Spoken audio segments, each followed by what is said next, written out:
Later in the night, you're once again forced into a vent, and you hear the tinny notes of a music box. Or rather, music boxes. More mini music men. An entire Five Nights at Freddy's Security Breach is a spiritual successor to Sonic the Hedgehog for being a broken mess as well as an entire generation's furry awakening. The game's horrible reputation is so agreed upon that its awfulness has cemented itself right next to the laws of thermodynamics. However, this universal reputation has created an interesting consequence. If you ask the average person why Security Breach is bad, they might say, oh, because of all the glitches. Alright then, if we removed all the glitches, would the game be good? Or they might say, oh, because the animatronics aren't scary, they're just hot. Okay, so if the animatronics were actually scary, would the game be good? My point is, the issues of Security Breach run far deeper than just glitches or character design, and I'm not afraid to say that if you unironically enjoy this game, then you are, frankly, delusional. I am, frankly, delusional. I mean it. From the moment I saw the trailer, something about this game dug its claws into me, and I'm only kind of talking about Roxanne's. There's something I genuinely enjoy about this game, and as of writing this script, I still haven't fully figured it out. I doubt it's nostalgia since FNAF 1 came out when I was in college, which officially makes me an internet senior citizen. But I also don't get much enjoyment in the so bad it's good kind of way like I do for Sonic 06 or... No, I just hate that game. Actually, it is...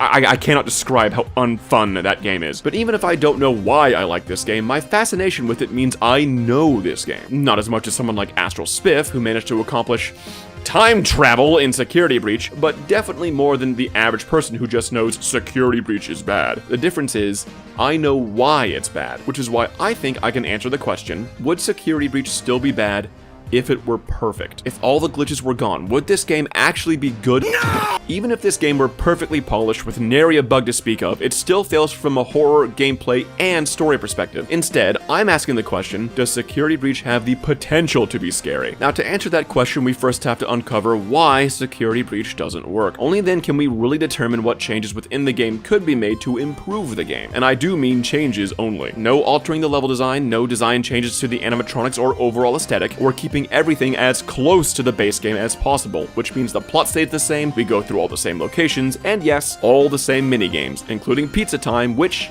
I really have no idea how I'm gonna make that scary, because it's pizza time, how can I? Now I know this is all pretty arrogant of me, taking a game that's already done and saying, oh, I could do so much better. At the end of the day, the people at Steel Wool actually made something. They put a product out into the world and knew it would be held to very high standards. And I'm just some guy picking that all apart. But this video isn't coming from a place of malice. Again, I like this game. I might not understand why, since I don't think it's good, but I enjoy it. And I honestly think that Security Breach has what it takes within itself to make a scary game. And that might be the most controversial thing I've said on this channel since I made fun of Xenoblade Chronicles 2. I will stand by my hatred of that game. Don't fucking test me. So this isn't going to be another video just dunking on Security Breach. It's going to be an analysis of mistakes a horror game can make, but also how a developer can relieve those mistakes. It's a video of discovery, not only of Security Breach, but of its very soul, and why I, of all mascot horror-hating YouTubers, find myself drawn to the Mega Pizzaplex like live service games are attracted to failure. So come with me, my dear baby biscuits.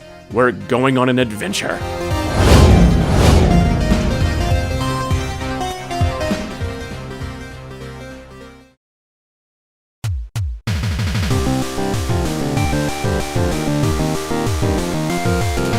The very first problem we encounter occurs literally seconds into the game, where we discover that Freddy is no longer a dead-eyed, homicidal, run-down Chuck E. Cheese animatronic, but the world's most colorful himbo. And this isn't one of my haha cheese is thirsty for animatronics jokes. He is literally a strong, good-meaning yet dim himbo. Okay, I swear to God this was unplanned. When I was looking for images of like himbo Freddy, I came across this. If this doesn't prove my point, I don't know what will. In short, they took Freddy Fazbear and turned him into Freddy Fazbear. In fact, just in this starting section, we get previews of all the animatronics, and yes, just like Freddy, they are no longer unpredictable, haunted monstrosities, but fully sapient beings with hopes and character flaws. Roxanne has an inferiority complex, Chica has an eating disorder, and Monty plays League of Legends. This already is a massive downgrade in terms of horror. One of the things that can make a monster scary is if it's more animalistic in nature. Animals or entities we perceive as uncontrollable or unpredictable are naturally more scary to us than those we see as more rational. And the same goes with the original animatronics from FNAF 1. Sure, they were possessed by thinking beings, but they themselves were these kind of feral, unpredictable entities that were both bound by their programming and by their spirit's desire for blind violence. They were just as likely to sit and stare at the camera as they were to barge into your office and and kill you. Now, that's not to say that sapient thinking beings can't be scary. The family from Resident Evil 7 is terrifying because from the very outset we see that they're all batshit insane. They revel in violence and torture, immediately establishing that these people are absolutely willing to catch and kill you. The Glamrocks? They're children's entertainers, and they honestly love doing it. The opening cutscene has them performing on stage for a massive audience, and the first time we see them in-game, they're just kinda hanging out. Sure, Monty is having a gamer rage moment, but it's nothing like...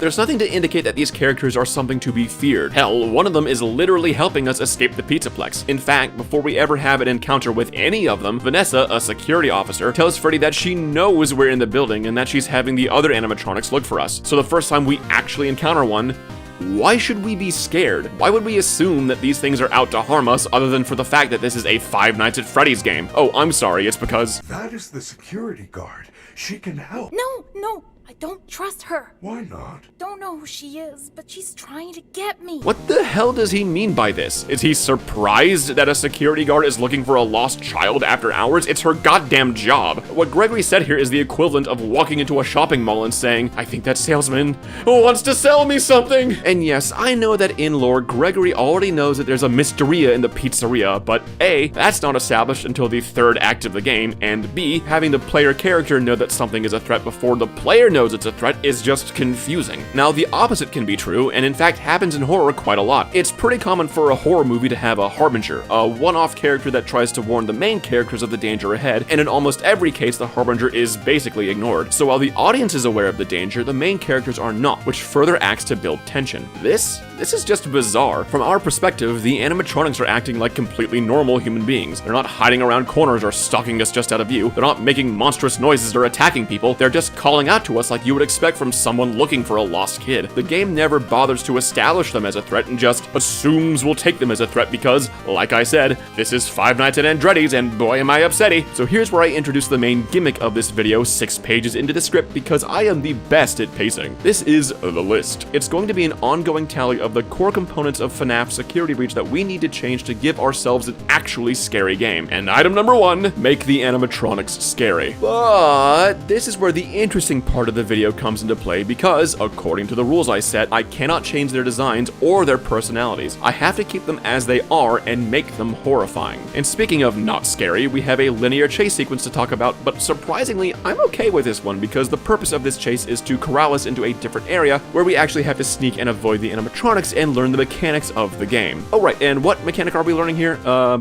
fast watch is now connected to the those boxes on your mini-map are nearby security cameras. Shit. Now, I know in my The Park review, I got on the game for giving us a map of the area, but in this case, I think it's actually fine. This is a non-linear, objective-based game, meaning just to make progress, we need to know a general idea of where we're going, which is a bit of a problem because this is the worst map I've seen in any game ever. Seriously, it has legends that just don't show up, it doesn't open to the floor you're actually on, and there's no way to zoom in or examine different parts of the level. I don't need this map to be super detailed, but good Faz God is this map terrible. The same goes for the camera mechanic. It's a great idea, but these maps don't show where the camera is pointing or where you are relative to the camera. So instead of spending time watching the animatronics slowly creeping closer, you're moving from camera to camera just trying to fucking triangulate where the hell everything is. It's why most people stop bothering with the damn things and just use their eyes to figure out where the danger is. This isn't quite going on the list because it's not really keeping the game from being scary, it's just frustrating, but I will talk about it later, so keep it in mind at least. Anyway, that chase brings us to the main lobby, where the clock strikes 12 and Gregory gets locked inside, thus establishing the main plot of trying to escape the Pizzaplex. And speaking of 12 o'clock, fun fact, did you know that the opposite of high noon, midnight, used to be referred to as high moon? You didn't?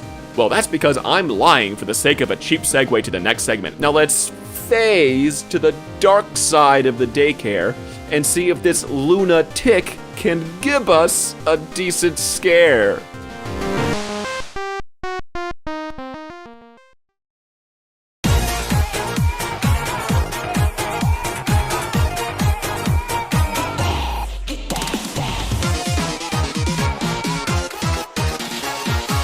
Our next stop is the daycare, which logic dictates is open at night. This segment has a reputation for being one of the most broken and messy parts of the entire game, so believe me when I say that just removing the glitches does not make this section good.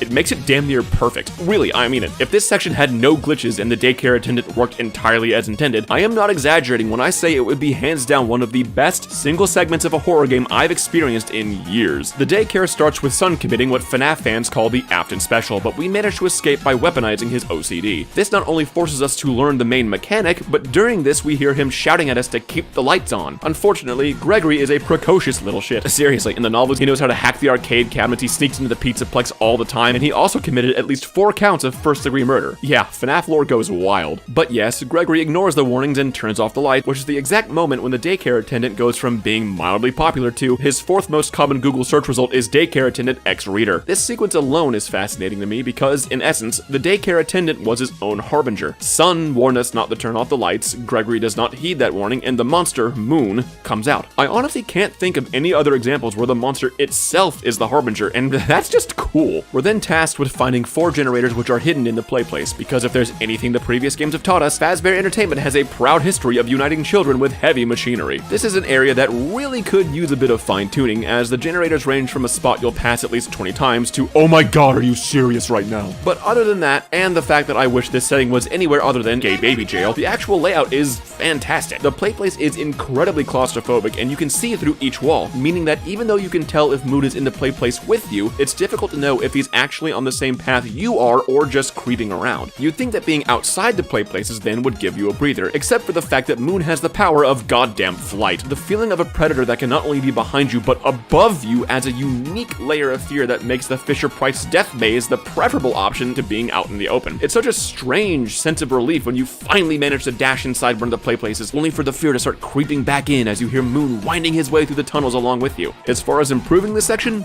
there's honestly not much I would do outside of rearranging the generators a bit and fixing Moon's pathing to make him an actual threat. Seriously, while he can enter the playplace, I saw him maybe twice, and the only reason he's a threat outside is because Steel Wool literally just gave up on his pathing and removed all the furniture so he'd stop getting stuck on it all the time. Though, ironically, I think this makes the daycare scarier because now there aren't as many objects in place between you and him. Again, I'd prefer this whole section to take place somewhere other than a playground designed for literal babies, but the idea here is to perfect Security Breach, not create an entirely different game. Unfortunately, the good times end the moment we leave the daycare. Sun breaks the golden rule of prison and snitches on us, summoning Chica directly to our position, which normally would be terrifying, except for the fact that Freddy is literally right there and all tension is destroyed. We then get a strange section where the lights immediately turn off and we get Faz explained to that Moon will catch us if we don't get to a charging station for some reason. The pacing of this entire moment is just odd. We finally escape Moon, have a 2-second chase from Chica, only for Moon to pop up again 30 seconds later. Turns out though, this is supposed to introduce a new mechanic to us. It just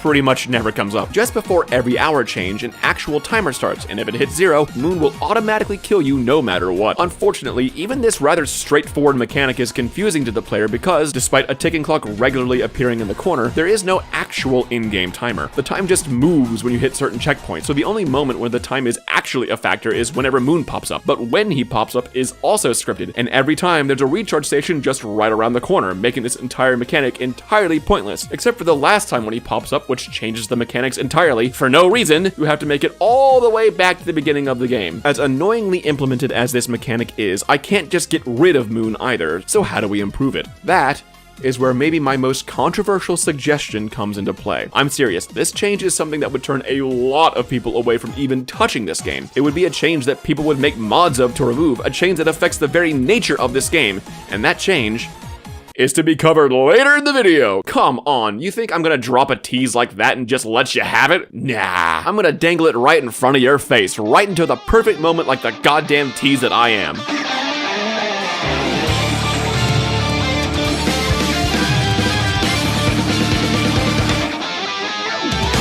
After being corralled into this recharge station, we get introduced to Vanny. What's interesting is that Gregory is able to see her while Freddy cannot. This is never brought up again, so I am entirely convinced this was just something for game theory to latch onto. But what I find more interesting about Vanny is that out of all the major characters in the game, the blonde woman in the tight-fit bunny suit has the least results on everyone's favorite green-tinted website. Tackling how to handle Vanny is an entirely different beast, one that we're saving for later because first, it's time to finally enter the Atrium. Stepping out of the elevator, we get subjected to the objectively the best jump scare in the game, and honestly, I would keep it in just for the comedy value. I also want to take a moment to really look at the Atrium. What sticks out the most to me about this area is that this is my fucking vibe. I mean it. The overall dark tone contrasted against the vibrant neon colors, the vaguely 90s vibes, and just the scale of it. You don't understand. This aesthetic hits me so hard that if this place existed in real life, I would be in jail for grinding up the Atrium's drywall and trying to snort it. This has to be one of the reasons I love this horrible game. Just existing in this place sets my dopamine receptors to yes. But vibes alone aren't enough to make me like a game. For example, I love the dreary, isolated vibes in Ghostwire Tokyo, but as far as a game, I find it only mediocre. But back to the actual reason you clicked on this video, and hopefully the reason you left it a like. There, I said it, YouTube. Is the algorithm pleased now? Can I be a real boy, YouTube? The next part of the game includes a split path. We can either get locked in a security room while both Roxy and Monty try to double team us, or we can roleplay as a pizza delivery man and get smashed by Chica. This is another honestly good design decision made by the devs. Giving the player the ability to choose different paths not only helps the game feel more organic, but also gives us areas we can optionally explore later in the game. Both areas have their own mechanics, so I'll be covering the prize counter route with Roxy and Monty first, and the loading dock with Chica second, mostly because I want to stall writing that part because how in the flying horse butt am I supposed to make pizza time scary? To get to the prize counter, we need to go through the arcade first, and this is an excellent moment for me to show off one of the main problems with the game. The purpose of these staff bots isn't to kill you, it's to circumvent the game's spaghetti code and just teleport an animatronic to your location. Now, the idea of an enemy that can't harm you but instead calls for the real threat to your location is actually a fantastic idea. It's a natural way for the game to create a low level of tension that can very quickly spiral into a high level of tension once you're found. Unfortunately, these bots move incredibly fast, have unfairly wide hitboxes, move almost completely silently, and show up in greater numbers than anti-vaxxers at the tiny coffin store. And if you think that joke is in poor taste, then let me remind you that this entire franchise was built on the backs of dead children. I mean, if you think about it, the original animatronics are basically just a Chuck E. Cheese version of a 40k dreadnought. Even in death, I still...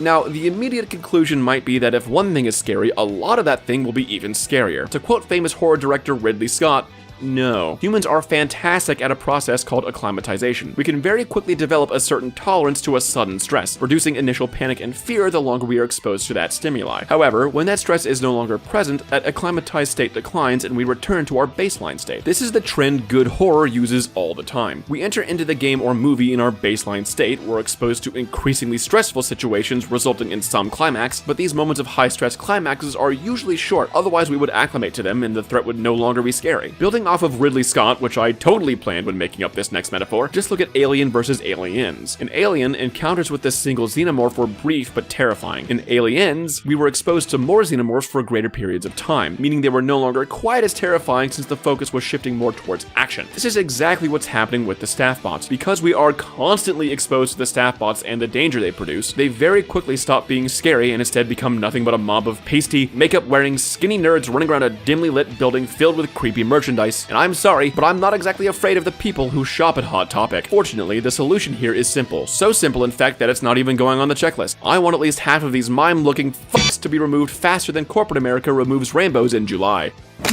This allows the tension to lower back down to our baseline when they're gone, and then immediately renew that tension when we come across a new threat, building a better flow of low stress to a high stress to avoid acclimatization. So with fewer staff bots in our way, we make it to the arcade. Roxy is the main threat to be featured here, and now it's time to get sidetracked again because boy do I have words for Roxy and the animatronics in general. First off, all the animatronics aside from Freddy have the exact same sound effect for their footsteps, which, yeah, that's a great design decision. The fact that we can hear a threat coming but don't know which threat it is, oh, what a wonderfully tense situation that would be!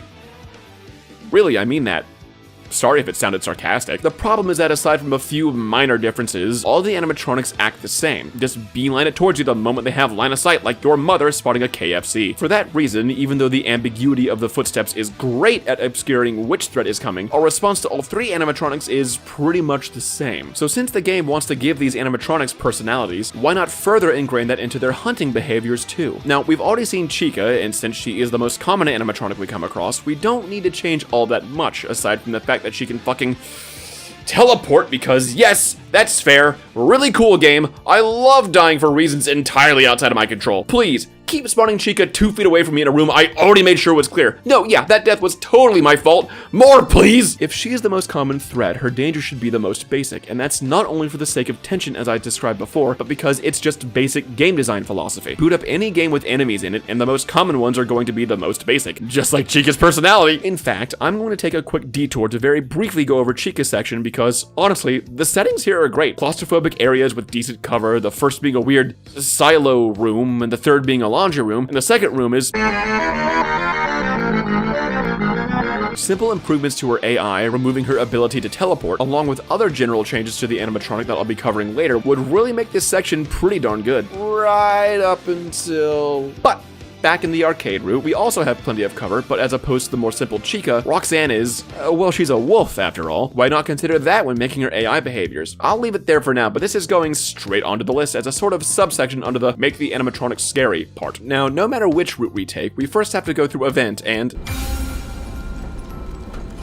That is a mini Music Man. They show up in vents, and despite being the size of a Happy Meal box and looking only half as threatening, these mini Music Men are somehow capable of murder. I don't think I need to spell out that these things need an upgrade, so they're going on the list under the Make the Animatronic Scary list item. Speaking of, it's surprising to me that the only real change needed to these sections is better AI. The actual level design of the Pizzaplex is usually very solid, and really, it makes me wonder if this video is even necessary, if just improving the AI would... Oh. Somehow I completely forgot about that. Pizza! Oh my god.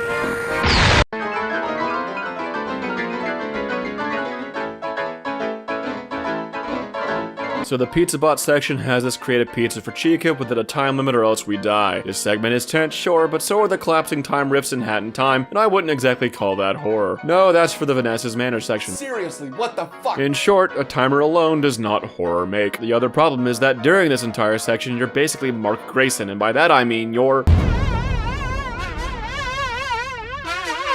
Gregory is completely safe until the timer runs out, and Chica won't attack the Pizza Bot, meaning the only source of tension is the timer. And it's a shame because having a patrolling threat roaming around while you sneak around this cramped kitchen, searching for the next ingredient and looking over your shoulder while you prepare for the next step is a classic horror gaming staple. Thus, the solution to improving this section is obvious. Just remove the Pizza Bot. Too bad I can't do that. Yeah, as per the rules I said earlier, I can't really remove any significant aspects of the game, so Pizza Bot's here to stay. Yay. So yeah, add it to the list and save it for later. No, I'm not procrastinating writing this part. Here, get distracted with this totally real sponsored ad. Craving disappointment? Come to Pizza Hut, where we source our ingredients directly from local Chuck E. Cheese dumpsters. Inflict your stomach with our new crust that's baked in-store every fiscal quarter and seasoned with only the freshest cardboard trimmings. Enter promo code E. coli to get 2 of our signature pizzas for 30% off, and then end up paying 3 times the price anyway since we'll just have DoorDash deliver it instead. Pizza Hut. Just buy DiGiorno next time, idiot. Both paths converge to a moment that will terrify everyone who's ever worked in retail because we're hit with the rare and highly dangerous white woman jump scare. This is Vanessa, who is the biggest disappointment since that Pizza Hut pizza I just finished shoving down my throat. And now if you'll excuse me, my intestines are exploding.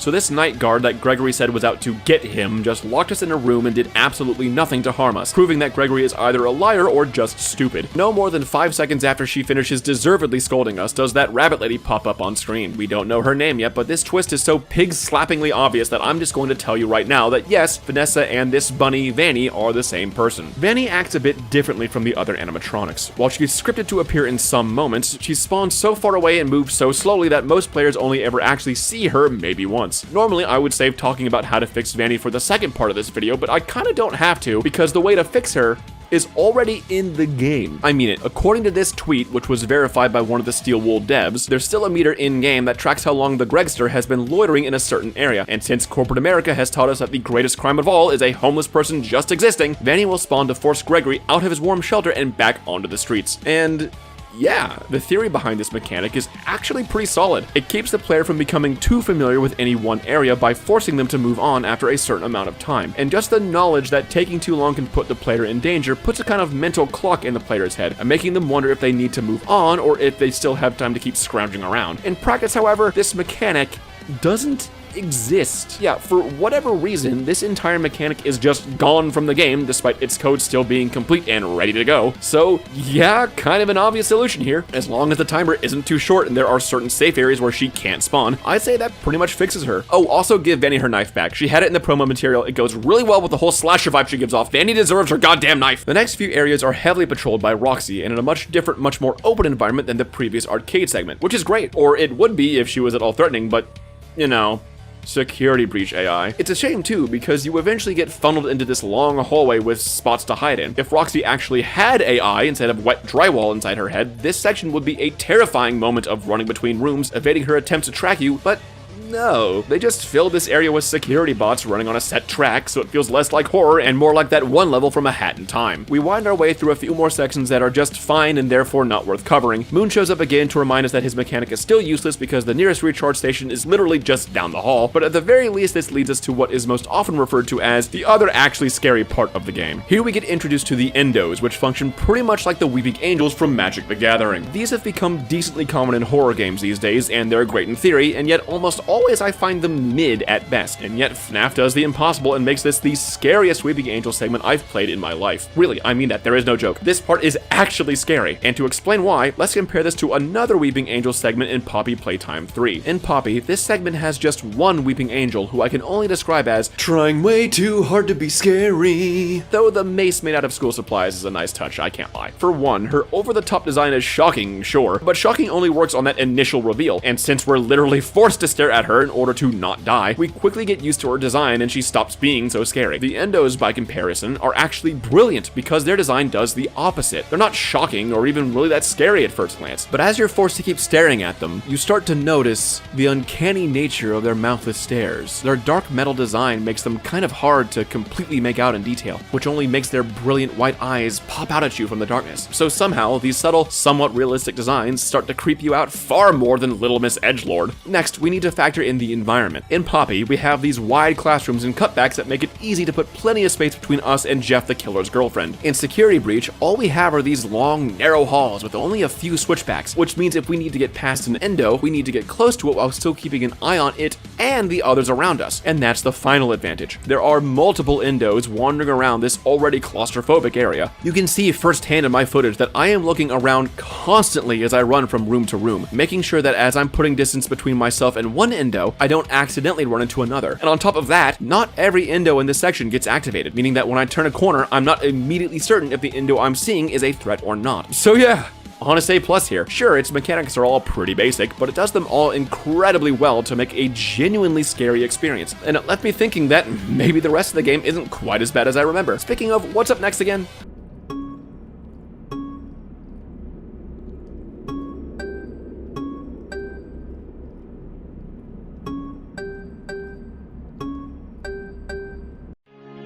How did this happen to me? I made my mistakes, got nowhere to run. The night goes on as I'm fading away. So we get back to parts and service, where we find that a blonde woman role-playing as a police officer has strapped our himbo bear to a chair and is threatening to punish him while he begs for her to give him his head. And I just want you all to know that the only thing stopping this joke from continuing is the fact that Gregory is a child. Not that this seems to be a problem for Vanessa. Gregory, I think you deserve a reward. Go check the main stage. Seriously, what was the voice direction there? But Vanessa leaves and Gregory is forced to fix Freddy, in which we play a memory match game to the death. On the one hand, having puzzles can be a nice bit of downtime from the horror, but this puzzle comes with a significant risk of death, so it's not exactly a respite, it's just bad. There's nothing to build tension here. Nothing is creeping up on you. There's no timer. It's just press the right button or die. Now, this isn't exactly something preventing the game from being scary, so it's not going on the list, but I will be talking about fixing it later. As far as things that are going on the list, we see a few diagrams to which Gregory says, Freddy, check out these pictures. Chica has some sort of special voice box. Roxy has new eyes, and Monty was given better claws. We could upgrade you. and this isn't just some small side quest either. Rather than doing the sensible thing of just hiding and waiting for 6 a.m. to come, Gregory makes a choice here, and his choice is violence. So here's the next item on our list. But for now, our only option is to sate Gregory's thirst for violence, and since this is America, a firearm is right within this child's reach. So we're off to go play laser tag and talk about one of the most confusing design decisions in the game. But you want to know what's even more confusing? This music I'm playing, it's not from Doom. It's from Sonic Frontiers. Is there a point to this joke? No! I just wanted an excuse to sing this part of the song! It's time to face your fears when your time has come and gone. I'll be the one to carry on, and you can throw me to the wolves, 'cause I am undefeatable. At this point in the game, we have the choice to either go after Chica or Monty. However, we don't really have a choice because Chica is the objectively better option, and not just because I'm craving some juicy chicken breast. Entering Fazer Blast, we see the coolest laser tag course I've seen in my life. Like, come on, dark backgrounds against bright neon.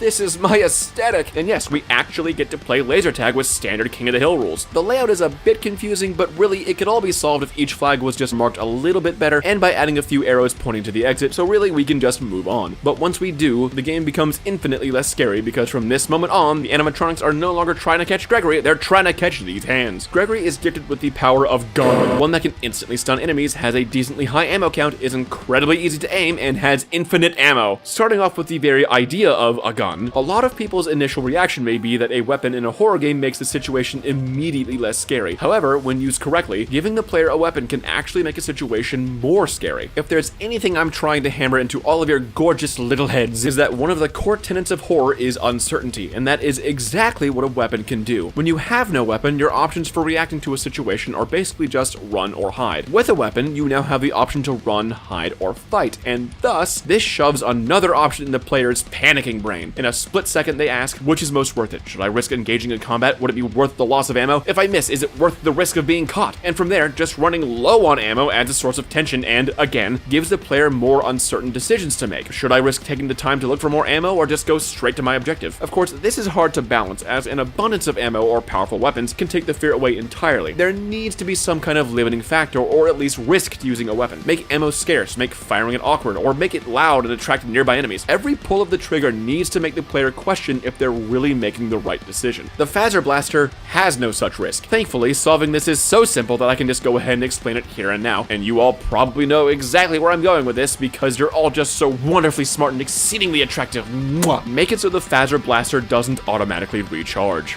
Yeah, infinite ammo in a horror game is a dumb idea, who would have thought? And hell, we already have the recharge stations for the flashlight, why not use those to refill the gun? But that alone basically just gives us infinite ammo all over again. I definitely have an idea, but it piggybacks on the aforementioned change so controversial that I'm gonna keep teasing it until the end of the video for that sweet, sweet engagement. Sure, on to the list. Hopefully by now, your incredibly giant brains have picked up on another theme of horror. Giving the player more but limited options can lead to uncertainty, which again leads to horror. Just the chance to have a player think, did I make the right choice, is a fantastic element of horror that can be incorporated into something as simple as a limited use recharge station. I'll have more to say about the Fazer Blaster for the later part of this video, but for now, we head on and are presented with, frankly, one of the most confusing conversations in the game. Freddy, that rabbit lady's in a secret room above Fazer Blast. I think her name is Vanny? It is very similar to Vanessa and also Bunny. That cannot be a coincidence. Putting aside the question of who the hell writes their own name on the wall of their hideout, is the whole Vanny-Vanessa thing supposed to be a mystery or not? We never hear Gregory say anything like, gee golly gosh, I sure do wonder who could be under that bunny costume. And the only other line from Freddy is, Are you sure you saw a dancing rabbit? We don't have a dancing rabbit animatronic anymore. yeah, no shit, you're telling me this human-shaped Playboy horror bunny isn't supposed to be here? Gee golly fucking gosh, never would have guessed. And spoiler alert, but there's never really any grand reveal either. In only 2 of the endings do we really get confirmation, and even then, it's kinda just glossed over because I guess the game just forgot that this was supposed to be a mystery. Now, in lore, Vanessa was brainwashed into becoming Vanny, which could be a really fun plot point considering the animatronics are also acting against their will. A fun little parallel there. But the game never does anything with that either. This honestly feels like something was left out, so yep, this is going on the list. But to continue on, we stop by Bonnie Bowl to grab a bag of Monty's mystery mix, which is apparently some kind of pizza-flavored slushie, and be honest, that made at least some of you curious. Not me, because I'm a man with initiative, and goddammit, I have to find some way to make Pizza Hut edible.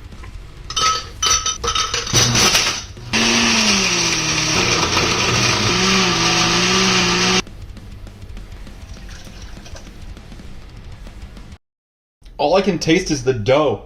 We want this honest improvement to Pizza Hut cooking as bait to lure Chica into the trash compactor. Smash. This does involve a copious amount of backtracking, and that would be incredibly boring, but remember, we're carrying the Monty's Mystery Mix, something Chica is literally obsessed with, to the point that she stalked and assaulted a member of the staff, and the game makes sure to do fucking nothing with it. This is such a missed opportunity to have a glitchy Chica just constantly slowly stalking after us like a hot Mr. X and capping it off with a death by trash compactor. Come on! And this would immediately make the next section all the more haunting. We move through the dreaded lair of Asmongold's house and start to hear strange noises. Is something stalking us? We round a corner and see Chica, disoriented but alive, and her monstrous new form does nothing, really. In fact, all of the animatronic shattered forms are just kind of underwhelming gameplay-wise, which is incredibly frustrating because it would have been a great way to mix up the gameplay. In fact, it usually just makes them less of a threat, so let's go ahead and add that as an addendum to the fix the animatronics point. But after that, we hit 5 AM, see another pointless moon pop up, upgrade Freddy with Chica's voice box, which means that we now have a power the game barely explains and almost never matters, so yeah, let's get that list back in here. But after this, we're off to go smash Roxy. Gregory wants to do this literally with a car. I, on the other hand,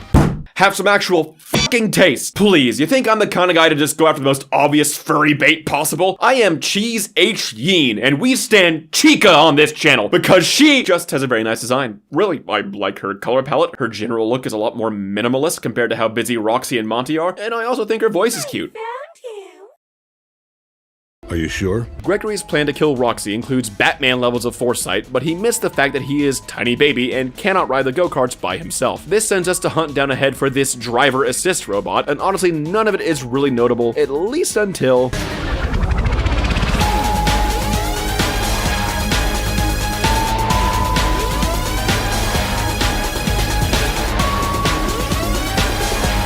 This entire area slays my ass. The theming, the dark tones, the brilliant neons, the dance floor, the multiple stories of arcades, the lounges. There's only one real problem with the arcade because, as I said before, this area slays my ass. This is known as one of the most frustrating parts of the game, and yes, everyone is here, along with the insert Germa reference, and free advice, the least threatening enemy in the room should not be the one the size of a dump truck. He acts like more of a roadblock than an actual enemy, and honestly, this whole section can eat my incredibly toned ass. The otherwise decent level design is ruined by the small army of staff bots who I swear just cheat sometimes, not to mention how Chica has now mastered her instant transmission, on top of the fact that you can't save once you start this whole sequence, which means any unfair death, and boop, back to the start you go. And then there's parts of this section I swear just don't work. The music randomly gets louder in certain moments, which logically made me think that MidiMan was getting closer. A great idea and concept, but no, the game just kinda likes doing that. I guess? The obvious fix would be to make this section slower and more methodical by removing the music here, but first of all, that would change the entire feel of this section, and thus is against the incredibly arbitrary rules I set. And second,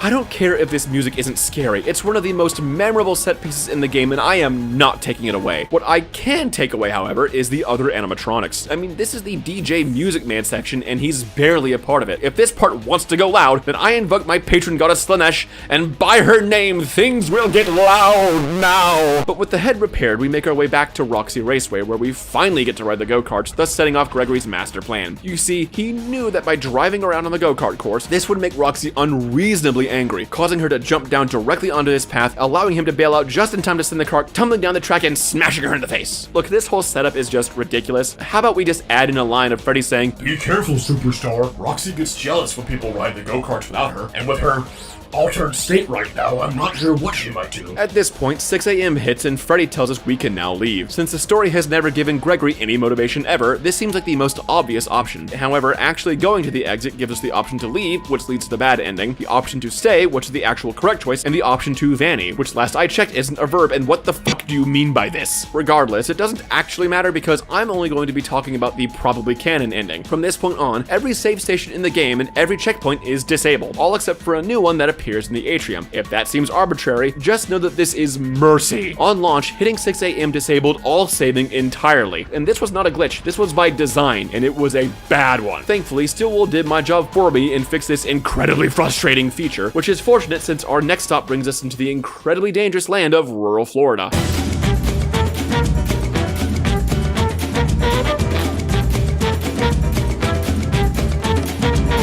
Our second to last destination lands us in Monty's Gator Golf! And here's where I'd make a joke about Florida having the highest number of mini golf courses per capita, but honestly, can we take a moment to just look at this place? Ugh, can you be down bad for an aesthetic? Even the layout of this level is perfect for a gator to be silently stalking us. He naturally blends in not just with the green aesthetic, but all the bellowing gators add an excess of sound to the mix. Not to mention, line of sight is just generally hard to draw in this area, leading to an incredible hunting experience, except for one little tool we have at our disposal.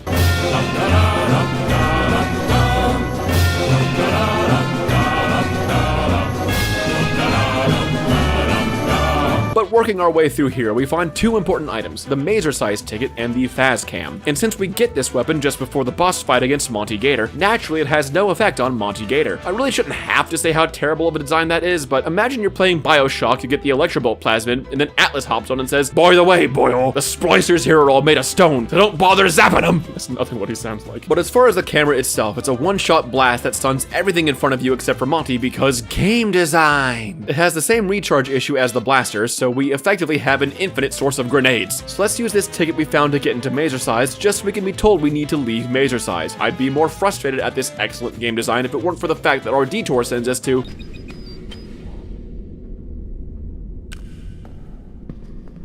Ooh. This section legit has an amazing setup, one that I love whenever it comes up in a horror game, forcing the player to dig their own grave. When we first get here, all the endos are turned off, not a one of them moves, but we notice that we're moving awfully deep into their territory, and then when we finally come across the item we need, well, if you know anything about horror,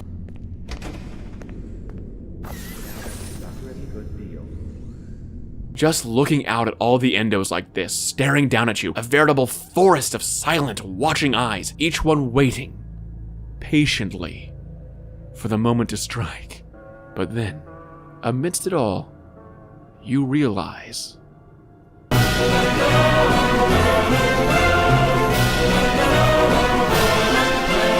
I guess I have to give props to FNAF for being the first horror game to give the player a mech, but here's some free advice courtesy of the guy who just made a Pizza Hut smoothie. Just because you're the first to do something doesn't mean it's a good idea. Wait, no, shit, Fear 2, that had a... Oh. Sure, there are some parts where you can't call Freddy at all, but otherwise he's basically a I really don't feel like bothering with all this right now button. The game tries to limit his use by giving him a battery meter, but for one, you can upgrade this twice, and two, any recharge station will heal him to full, and also just straight up teleport him to Gregory somehow. So yep, bring in the list. But we now have the Mazer-size key and thus can finally engage in the puzzle of just some bullshit. This puzzle is so horribly unclear in its design that this diagram by McClunky was the most clear explanation of how it actually worked. Almost every other guide just tells you the correct sequence or straight up has wrong information. But in brief, how this puzzle works is... The maze is a 5x5 grid, however due to the given camera angle it's often difficult to tell where exactly this grid is. The top and bottom rows refer to the X and Y axes respectively, and of course none of this is labeled so you have to experiment to find out. However, this is complicated by the fact that you have to look away from the monitor when you press one of the buttons, meaning you can't see the change happen and just have to memorize how the complex maze looked before and after the switch. And even then it's a bad view, so you end up relying on your watch cameras and those have a lag time before they go back up. But further confusing things is that the columns don't always move up down and the rows don't always move left right. That depends on this switch here. However, this switch only tells you that the pieces are now moving vertically or horizontally, not which direction they're moving. That depends on which piece they're specifically moving, and on top of that, there's a security robot patrolling right here, meaning that if you get complacent, which you inevitably will because this is all so boring, that you'll get caught and then Chica spawns and you just get screwed.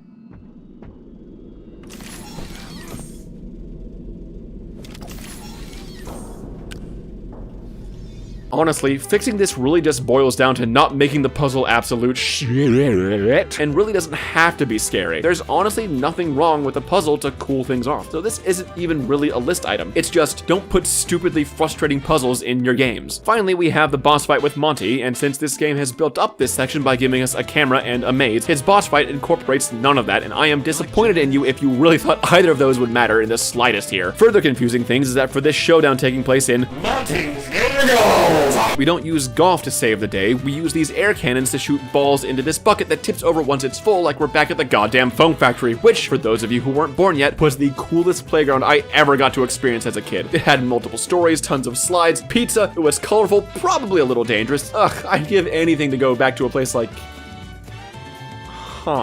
Back to the fight, it's fine, actually. Monty is clumsy, but he's able to leap and cut you off, and manning the turrets means you have to take your eyes off him in order to aim it, so it creates some genuinely okay tension. It's just that this section mostly fails because of how not scary the animatronics are, so again, with my plan fixes to Monty and the others, this section really doesn't need much changed. We lure Monty beneath the bucket and drop it on him, bifurcating him just like the best scene in the FNAF movie. And with the final upgrade to Freddy, it's on to the final showdown against the source of whatever mystery this game has barely remembered to craft for us.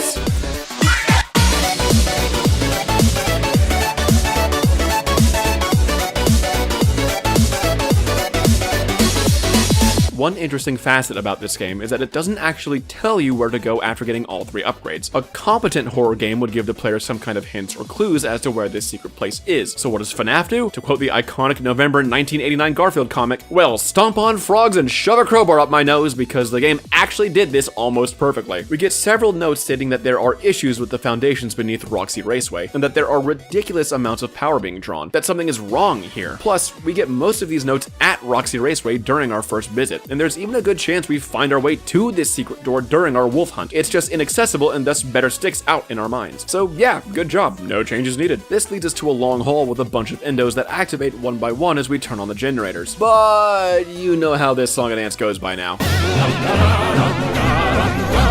Finally, we make it to the interior of an average Pizza Hut right before it gets turned into a Tidal Max. We drop down another hole and finally get to the bottom of the mystery this game hasn't been building. Now, for those of you who don't already know or who weren't paying attention to this part's title card, I want you to take this game's story and guess at what's going on. All the animatronics except for Freddy have been trying to kill us. The night guard Vanessa sometimes dresses up as a bunny named Vanny and tries to kill us. And there's something strange going on beneath the Pizzaplex where children are apparently disappearing. Yeah, it's just Purple Guy again. Back again, and back again. Yep, turns out that William Afton was possessing all the animatronics and Vanessa was orchestrating everything behind the scenes with literally no foreshadowing or build-up and has mysterious powers that are never explained. This is because the jailer, I mean William Afton, is a very well-written character and wasn't just pulled out of Blizzard's, I mean Steel Wool's ass because they couldn't come up with an actually interesting villain. And his boss fight, well, it's awful. I mean Afton's, not the jailer's. I have no idea what his boss fight is like. I play classic, thank you. Hey, retail players, remember that amazingly thought out and well-written moment where Sylvanas burned down Teldrassil for no reason? Well, I don't. For one, Afton barely interacts with us at all. He's just wandering around between these monitors while the actual threats of Roxy, Monty, Chica, and no, Vanny isn't here because the game forgot she exists. Every now and then he'll try to possess Freddy because I guess he's just magic now, and that's our cue to run to the monitors and press a button that will for some reason cause the room he's in to catch fire. We can only see this on a tiny screen and there's no sound effects to go with it, so this is about as satisfying as starting my dryer. Yeah. Meanwhile, the fight oscillates between those two states of baby's first FNAF and what the fuck do you want me to do here, game? Rather than this being a test of everything you've learned about surviving the animatronics, Roxy, Chica, and Monty all behave by entirely new rules or rules that you've never bothered with. With Chica and Monty, all you need to do is slam the doors on them and they'll respect our desire for privacy and walk away. Roxy, however, Freddy tells us the doors don't work on her because sure, why not? Once in the room, she forgets that she's supposed to be blind and now beeline straight for you. To get rid of her, we need to hop into Freddy and use Chica's Sonic Blast to scare her off, a power you probably won't know how to use because you have to be inside Freddy to use it. The game never tells you how to use it. Every time you do need it to open the door, the game just does it automatically, and if you're already inside Freddy, you're both invisible and to the animatronics, so by Freddy's Faz's balls, why would you ever even bother using it? After that, some tentacles pop up from the blob, and if you don't know who that is, I didn't either, because in the entire game he only shows up for about 3 seconds and doesn't actually do anything at all until now. If you're wondering why I'm not showing you any of this in the footage, that's because after all of this, I didn't want to risk dying to some bullshit again. I decided to go on the offensive and glitch the game right back. If you wait for Chica to spawn in one of the halls, just stick Freddy in the doorway, and since the animatronics were barely programmed, she'll get stuck, which means none of the other animatronics ever get told to spawn, and you can just kill Burn Trap with absolutely zero threat. Yeah, how's it feel to be on the receiving end, bitch? We then escape with Freddy and get a nice little picture of Fred and Greg on a hill.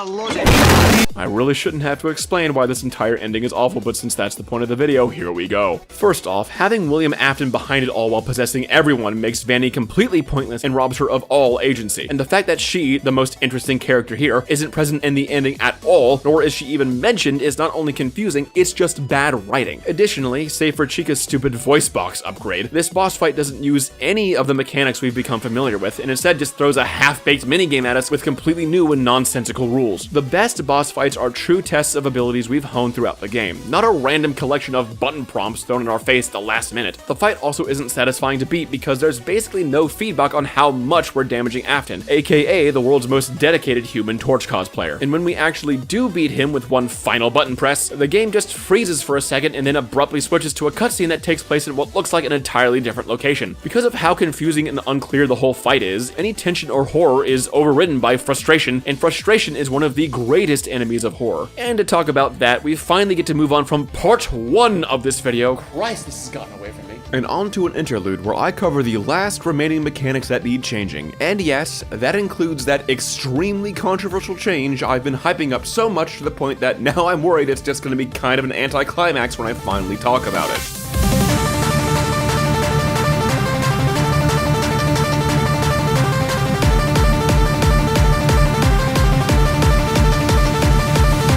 I think it's only fitting to start this section off with the aforementioned greatest enemy of horror, because this game, yeah, it's frustrating. Horror games are in a uniquely difficult spot when it comes to frustration, as it's that fine line between a legitimate threat and dying so many times you're focused more on the game and not the horror. Very cool sequence. Didn't want to play it 10 times. A horror game should try to evoke many emotions in a player, but frustration, at least at the game itself, should not be one of them. Sure, the game can try to make you frustrated at a character or some plot development if that is the desired emotion, but a horror game should never make the player feel frustrated at the game itself. It makes you stop thinking, oh god, is the monster behind me? Oh Jesus, what was that noise? Oh holy spirit, it saw me! And instead, the player starts thinking more technically, like, okay, last time I died, the monster caught me here, so if I optimize my route this way and save enough sprint here, I can probably get around the monster and into that hiding spot just down the way. That's not panic. Dying too frequently in a game makes the player more familiar with the sections they're forced to replay again and again, bringing in that dreaded acclimatization I've been harping on about. And this directly leads to my biggest criticism of the game, despite the fact that it's potentially the franchise's most iconic aspect. Instant death in horror games is bad and lazy. Now, there do exist a few niche cases where it can work, but to quote the best character in Persona 5,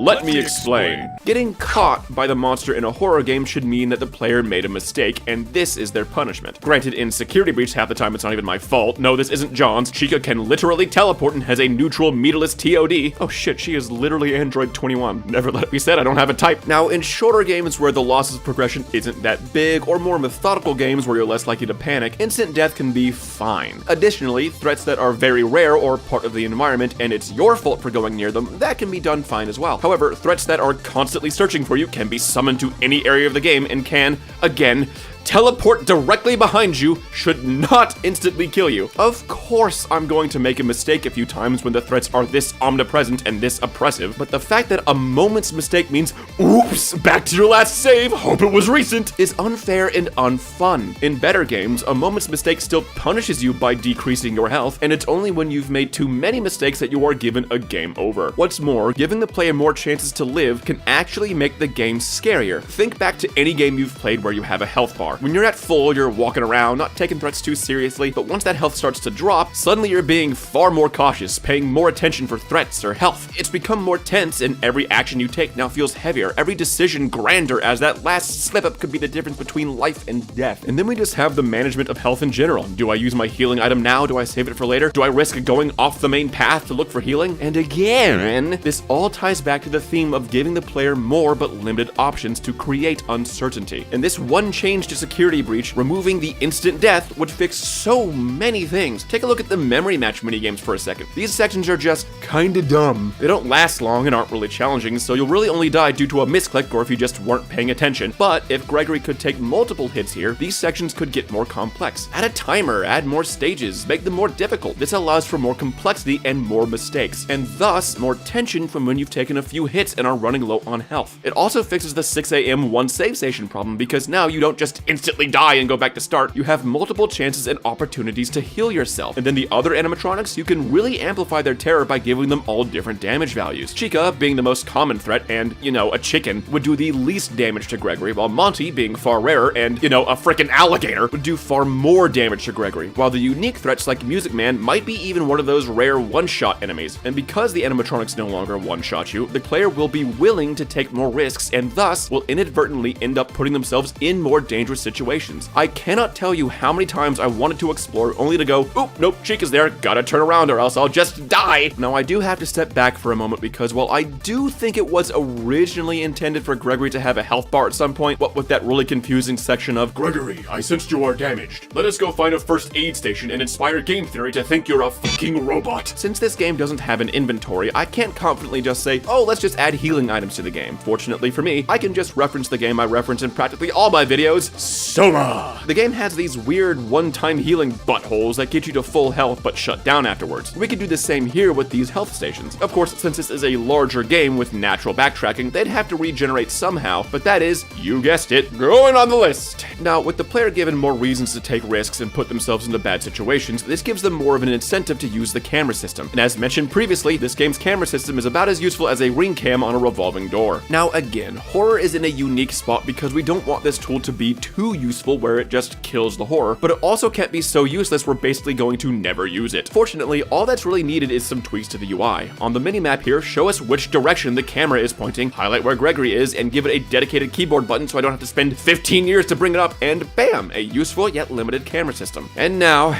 it's finally time to talk about what is probably going to be my most controversial suggestion for this game. Again, a suggestion that people would probably make mods for just to remove. You know how this is a Five Nights at Freddy's game, and Gregory is waiting for 6 a.m. to hit? And you know how the time just kinda moves when it wants to and doesn't have an actual clock? Yeah. We get rid of that. In its ideal state, I believe Five Nights at Freddy's Security Breach would have a real clock. Kind of.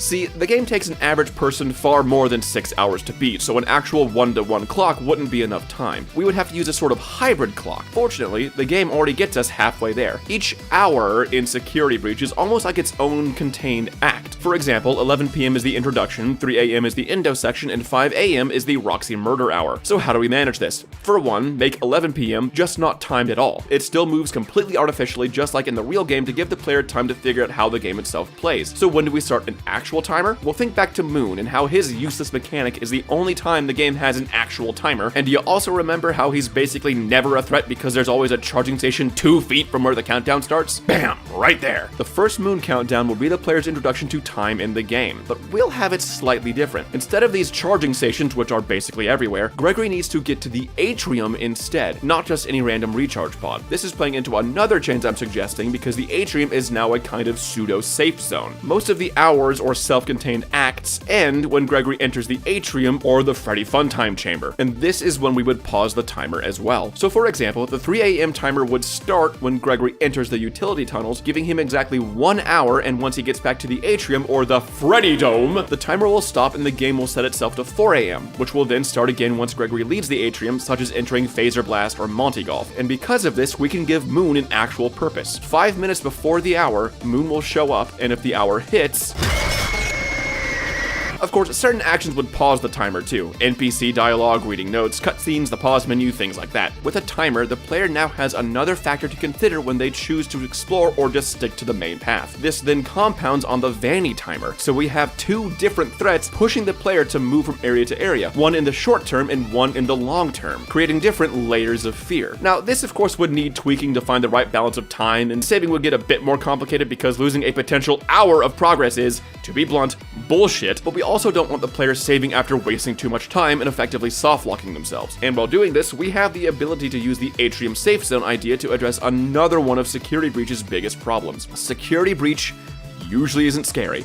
Controversial, I know, but when people talk about the only scary parts, they typically mention the daycare, assuming that Moon is actually working and not drinking paint, and the endo section that I still attest is the best Weeping Angel segment in any game. But this is because these are the only two parts where the game really tries to make the player feel hunted. Moon really does feel like he's taunting you, slowly closing in, and the endos are these weird, corner-of-your-eye predators that freeze when you look at them like some primordial beast. The other animatronics, they're just kinda there. Sure, they taunt you and say things as if they're searching for you, but in practice, whenever you come across one, they're either just wandering around an open area or special summoned via Staffbot's card effect. Though, to be fair, this at least gives them more utility than Ancient Gear Golem. Like 5 people are gonna get that joke, and I know 4 of them. Now, there are plenty of wandering enemies in horror games, and oftentimes they're the scariest ones, but what makes them work and the animatronics not work? It's all about timing, baby! In most horror games, or at least the good ones, the threats are really only around for a minority of the game's playtime, but each time they are, their encounters are purposeful, crafting the environment to make you feel like prey stuck in a maze with a predator. In Security Breach, you can encounter the animatronics pretty much anywhere, so it doesn't feel like you've been tracked down and now the monster is trying to corner you. It feels like you just spotted that one ass face from work while out shopping for groceries. This is another reason to remove so many of the staff bots like I said way earlier. And in fact, I'm gonna go even further with this. We remove animatronics from the main areas of the Atrium entirely. Not only is this better for preserving acclimatization, it makes each future encounter feel more purposeful, more distinct. Of course, there'd be a couple exceptions to this depending on what exactly is happening, but this moderately safe Atrium, frozen in time, is almost necessary to give the player time to breathe and think. This also means that when the player leaves the Atrium, they know they're being forced into danger, and a game, that's one of the best things a horror game can do, forcing the player to make a decision that actively puts them in greater danger. And with that, we've wrapped up every last point we have to make in this section. The list is ready, my tongue is taut, and people more talented than me have drawn a bunch of storyboards for this final display. So grab a snack,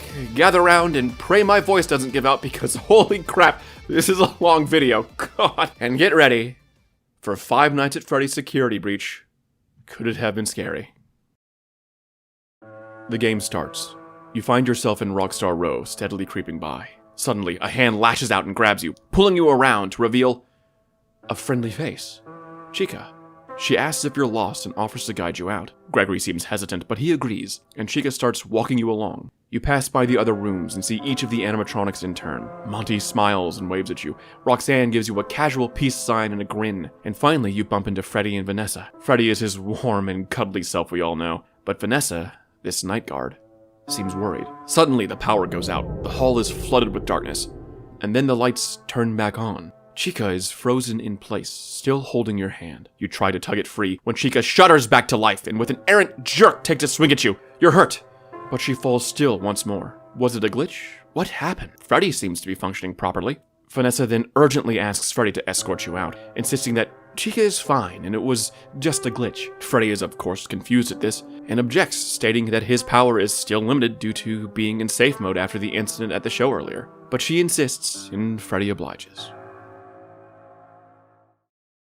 The purpose behind this, other than to have something to add to my voice acting demo reel, is to show us the animatronics in their natural state. They're helpful, friendly even. This is their normal state, and normalcy is an incredibly important factor to establish in horror. It can be as easy as just showing, this is a castle in the year whatever, or as elaborate as having us walk around and do work on an oil rig before the fucking starts to happen. The need for such normalcy is for the game to then take away that normalcy to create an unknown situation, and thus threat and fear. Take a look at Doom. In that game, our normal state is fighting demons and having just a wonderful time about it, so when a Hell Knight shows up, my thoughts aren't, ah, how scary, they're, yes, new thing to kill! Meanwhile, in Still Wakes the Deep, we start on an oil rig and just kinda piddle about for 20 minutes, so when a monster does finally show up, I know that it's not just par for the course and that I should probably stay the hell away from it. In Security Breach, we start with literally everything trying to kill us, and nobody even seems all that surprised. If this is all just standard procedure, then there's nothing spooky or strange about the situation. It just makes Gregory a massive idiot for entering the literal murder mall. But by showing the animatronics in a normal state and then suddenly acting strange when the power goes out, that shows that something is going wrong and immediately adds a layer of threat, of mystery, not only to the animatronics but the Pizzaplex itself. We can further add to the threat of the animatronics by making them actually seem intelligent in their hunting patterns, make them actually feel like living, thinking threats and not just the AI equivalent of a child-seeking missile.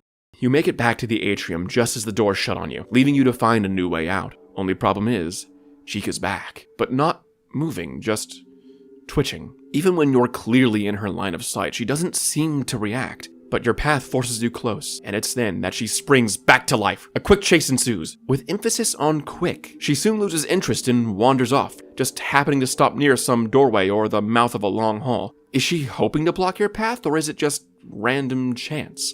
Sometime later, you hear a quick stomping of animatronic feet, but you can't quite tell who it is. Are the footsteps just far away, or is someone being cautious? Movement from the corner of your eye, but it's gone the moment you turn your head. It takes some time, but eventually you realize it's Roxy. She's stalking you, ducking behind the arcade cabinets, watching you, waiting for you to move out into the open. And soon you're forced to do just that. There's a small clearing, and Roxanne leaps out, but you have your eyes firm on her. She doesn't charge you just yet. She paces back and forth, trying to force you into a corner. Eventually, you have no choice. You make a break for it, and the moment you run, she's after you. You manage to dash into the nearest vent, just barely avoiding taking another hit from Roxanne. But just when you start to relax, music begins to play. A mini MidiMan is in the vent, and it's chasing you. You sprint away, but it's just slightly faster, and when it catches up, barely a scratch. Sure, it did a little damage, but you're otherwise fine. Later in the night, you're once again forced into a vent, and you hear the tinny notes of a music box. Or rather, music boxes. More mini MidiMan, 3 of them chasing after you. Lucky for you, this vent is narrow enough for you to escape, but you're starting to worry about what will become of the vents later on in the night. And sure enough, as the night grows on, you enter yet another vent, only for an entire swarm of MidiMan to come flooding your way. The cacophony of what seems like dozens of music boxes overlapping in grating discord, matched only by the panic in your own heart. There's too many to shoot down, so you aim your fast cam down the vent and stun them all. That is, if you were so fortunate to have it charged. Otherwise, well, best of luck. Thankfully, you do survive, and as you tumble out of the vent exhausted, footsteps. But they're slower, quieter, and then fade completely. You think whatever danger was near has passed until a deep, rumbling bellow. Monty is near, but where? For such a large gator, he's being frustratingly subtle. And then you notice his beady eyes peeking out from behind a nearby counter. The moment you lock gauges, he lunges, charging in a straight line with no regard for whatever might be in the way. You dodge, just in time to see him turn around and make another mad bull rush your way. You manage to escape. But you took just a little too long exploring. The horrid whine of dying machinery fills the air as darkness swallows your surroundings. It's 5 till 4 a.m., 5 till Moon arrives, 5 till game over. Luckily, you're not that far from the Atrium, but you no longer have the time to be cautious. So even with Chica close by, you have no choice but to make a mad sprint for safety. But by some miracle, you make it to the Atrium and your night continues. But it isn't long before you once again hear the tinny stomping of mechanical feet, and you're left to wonder which threat it is you're facing. See? That shit right here. Give each animatronic something unique about them, but all the same footsteps, if just slightly different in their pattern if you listen close. This is hardly the first time FNAF has played with sound cues, so why not here? Knowing that a threat is nearby, but not which threat, harkens all the way back to games like the original Silent Hill, which despite the title could be a very loud game at times. Speaking of animatronics, there's one of the main cast we've left out. Now what was his problem again? Now, big Freddy.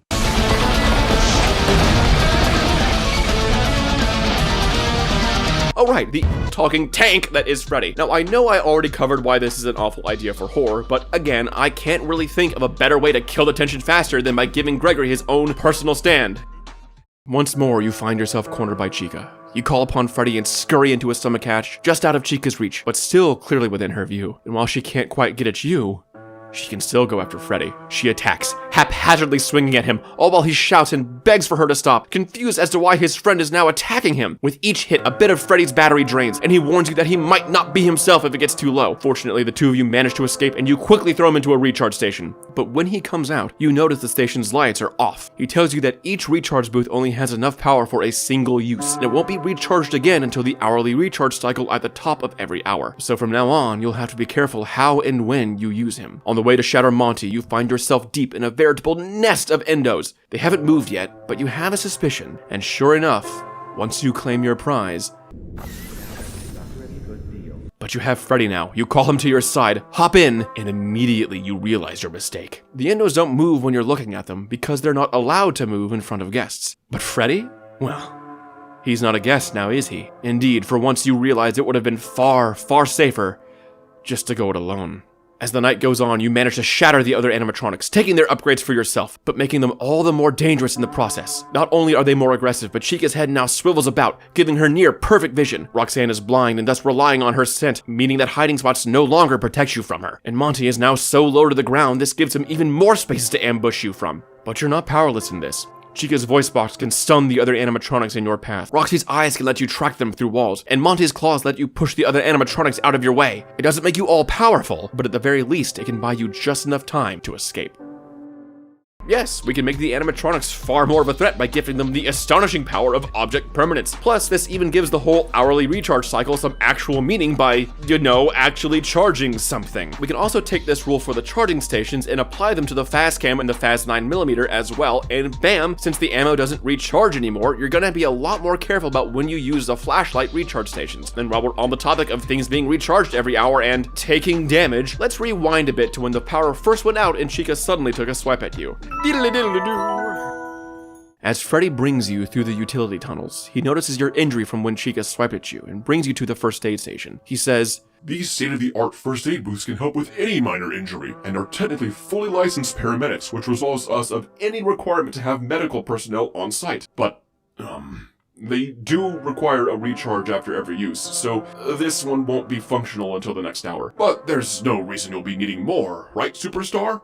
While you're patching up, Vanessa comes by. Her demeanor has changed. She seems to be constantly flipping between worry, irritation, anger, and she asks Freddy if he's guided you out of the Pizzaplex yet. Freddy pauses. You hold your breath. And for some reason, he lies. He says he saw you out, and while Vanessa doesn't fully seem to believe this, she leaves. You exit the booth and ask why Freddy lied. He hesitates, and then just avoids the question, saying that they just need to get you out. The next time you see Vanessa, she's thrown you in the Lost and Found. Her face flashes onto the TV and she's furious that you're still here. But then that fury turns to desperation and she practically begs you to stay put in the Lost and Found, warning you that there's a danger that she's trying desperately to keep you from. And you don't think she's lying either. But then Gregory answers. He tells Vanessa that he's not leaving. He knows that there's still kids going missing. He knows that they've gone missing here, and he's going to find them. Or the person behind it all. Vanessa pauses. She seems like she wants to say something, but before she can, the feed suddenly glitches out, right with another power surge. Moments pass, and you're left to wonder what happened. Then, there's a sudden bang at the window as that rabbit from before slams her face against the security glass, a knife gleaming in her hand. Just add moments like that, things that show that Vanessa is legitimately on your side, and it's the Vanny personality you're fighting against, the one she's fighting against. Show moments of Vanny being hesitant, show Vanessa resisting, do literally anything with her at all. Make us want to trust her, but nervous to do so. And then that one line from Gregory can finally give us some context as to why he put himself in this stupid situation. With all of this, we can get the idea that Vanessa probably isn't the one behind this small army of missing kids, and why are there 2 games on the market where an insane theme park owner is killing kids to gain immortality? Believe it or not, that's not even the wildest part of the lore. The books go crazy, like hypnosis machines to help kids study, or explicitly detailed scenes of children being stabbed multiple times and dying in each other's arms. And yet what we got was this baby's first horror game that thought, oh no, a character holding a knife is going too far. Or, we better add in silly mini games like, alright, let's just get this over with. You find yourself trapped in a security room with Chica madly pounding at the door. You call Freddy for help, to which he responds that creating pizza is the only way. There's no way I can phrase it that's not gonna sound silly. You take control of the chef bot and start making the pizza, but Freddy calls you to say the door won't hold and that you need to distract her. You veer the pizza bot around and bring it near Chica, and success! You distract her away from the door, but now she's chasing the pizza bot, and on catching it, she takes a few swipes that quickly drain its battery. But as always, she loses interest and returns to the door. And now you understand. It's a balance. How long do I let her tear down that door? How low can I let the pizza bot battery get? Should I distract her now? Wait a little longer? But somehow you manage to finish the pizza. And you're free. Okay, yeah, I know it's not the scariest, but it's pizza time. I really didn't have much to work with, y'all. But giving the door an unclear amount of health, on top of giving PizzaBot a battery meter, adds multiple levels of tension and choice, which again, harkens back to that more but limited options mantra I've been doing my best to drill into your heads. And speaking of earworms, I think you're all warmed up enough for the sick, canonically improvised beats of DJ MusicMan, which means he literally, in canon, composed this track just to kick Gregory's ass to. And that is some respectable disrespect. You make it to the dance floor, and it is mercifully quiet. You would love nothing more than just take a moment to stop and rest, but you can't quite afford that, can you? Not with the threat of Moon gently lurking at the top of each hour. You flip the first switch, and there's a crash behind you as DJ MusicMan surges to life. You watch as this metal behemoth rises, its systems slowly activating one by one. There is nothing subtle or quiet about this threat. You regain your senses just in time to flee, but where can you really hide from such a monster? By sheer happenstance, his posture forces you into the nearby bathrooms, where all he can do is reach in and wait for you to come out of hiding. Finally, you gain the courage to dart out of the room and onto the arcade floor. But he can't follow you, not directly. He's far too large, far too clumsy to navigate the narrow passages. But he doesn't have to, either. Crawling over the walls, the ceiling, never for a moment are you out of his sight. The beat of his music slowly follows him as an omen, growing louder and louder as he draws closer. And only by moments do you manage to throw yourself into one of the side rooms dotting the arcade. You're safe. But of course you can't stay there forever. The clock is ticking away, and so the game continues with you scurrying from shelter to shelter as the unrelenting monstrosity watches overhead. And just when you throw that last switch, just when you think it's done, MusicMan returns for one last encore. This leads us to the very last item on the list, the Afton fight. Just the little bits of dialogue I suggested, plus a few more sprinkled here and there, would really be enough to hint that there's another threat pulling at the strings. This is also a chance for us to give some agency back to Vanessa and the other animatronics who, otherwise, have any real character completely wasted despite this game really trying to give them some personality. Unfortunately, we're pretty damn limited with the materials to work with. We're basically confined to 2 rooms connected by 2 hallways in a single loop in some clunky door mechanics. There is a lot more I'd like to do with this section, but of course I'm limited by the rules, so let's just see how this turns out, shall we? Reaching the rundown lair, you watch as this disgusting parody of life rises from his sleep. He roams from his hiding place, hungry for flesh. You stray just a little too close and he takes a massive gash out of your health. But lucky for you, he moves at a shambling pace, allowing you a few moments to explore this death trap. The monitor room where you entered has a pair of halls connecting it to a furnace behind, all of which you have access to. At first, you believe your task will be trivially simple, at least until you hear Freddy cry out from the other room. Afton is breaking into his mind, and given not too long, you'll have the monster you helped create out for blood. To lure this decaying corpse into the furnace is trivial, but from here it gets tricky. You need to shut both doors on him to keep him locked inside while he burns. So you can either shut the one door in his face, make a mad dash down the hall, through the monitor room, back down the other hall, and pray you can slam the other in his face before he gets too far. Or you can choose to stun him with one of your precious camera flashes, allowing you to shut one door, slip past the threat, and shut the other in one fell swoop. But be careful, there are only so many recharge stations in this place, and you don't know how many more threats may appear. And that's when you hear it. The clank of mechanical feet. Chica appears, and in such a confined space, you don't know how to escape her.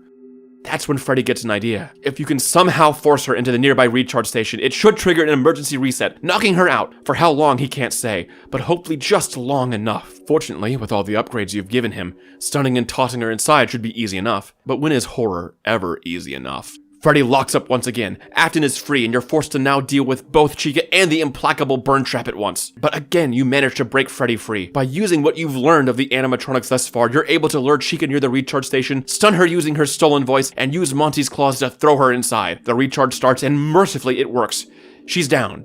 For now. One by one, conserving as much ammo as you can, using all your knowledge you've gained through the night, and maybe, just a little bit of luck, you manage to reset both Roxy and Monty, and with Afton still being little more than a shambling corpse, you believe the night to be won.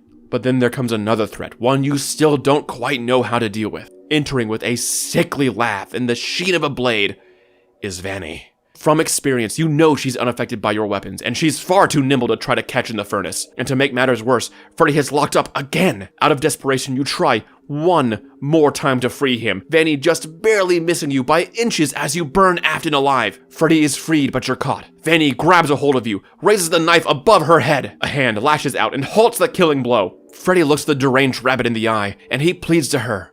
Vanessa, we both know you're scared of him, that he's in your mind. But we have the chance to finally end this. Please, help us. Save them. She hesitates. Afton draws near. Then, with a disturbing ferocity and hate filling her voice, she throws herself at Afton, knife swinging wildly as she eviscerates what's left of his flesh. She has him pinned, and what's more, the fires of the furnace have started to spread. A chilling roar splits your ears as Burntrap throws Vanessa aside, knocking her out cold. He advances on you, step by step, when a clanging of metal feet rushes ahead. Monty, Chica, and Roxy are all back, all three of them piling onto Afton and holding him at bay. One by one, they shout at you and Freddy to run, that they don't want any more children hurt.